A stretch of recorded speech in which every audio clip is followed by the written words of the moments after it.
Hello everyone, কেমন আছো সবাই? আশা করছি সবাই খুব ভালো আছো। আমি রূপসা এসে গেছি একটা নতুন ভিডিও নিয়ে।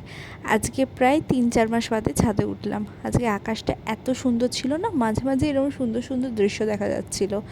প্রথমে তো আমি আর মন্দিই উঠেছিলাম, তারপর আস্তে আস্তে মৌ আমাদেরকে জয়েন করে আর কি। তো যাই হোক, তিনজনে একসাথে হয়েছি, মানে প্রচুর আড্ডা গসিপ এই সমস্ত চলছে। আজকে আসলে তিনজনেই একসাথে বাড়িতে রয়েছে, সেই জন্য এরম ছাদে এসে অনেক দিন পর এরমভাবে আড্ডা দিচ্ছি।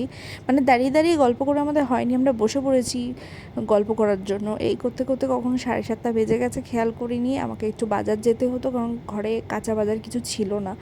তো গিয়ে আমি প্রথমে একটু মাছ, সবজি আর চিকেন নিলাম। তো এইসব নিয়ে বাজার করা হয়ে গেছে, এবার বাড়ি ফেরার পালা। তো বাড়ি ফিরে প্রথমে সমস্ত মাংস যেগুলো এনেছি সেগুলো ধুয়ে না আমি আলাদা আলাদা টিফিন বক্সে করে রেখে দিই। এতে সুবিধা হয়, যেদিন যেটা করব সেদিন সেটা চট করে বার করে নেওয়া যায়, আর জিনিসগুলো ঠিক থাকে। তো অনেক দিন, মানে 3-4 দিন ফ্রিজে থেকে যায়।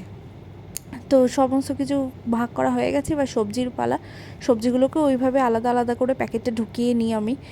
তো এই বাজার করে আসার পরে না, মানে এইগুলো গোছাতে গোছাতেই ঘন্টাখানেক সময় চলে যায়। এটা বড্ড বিরক্তির কাজ। তো যাই হোক, সব কিছু করে মানে একটু রেস্ট নিলাম, দেন অর্ঘ্য এসে গেছে, এবার ডিনারের পালা।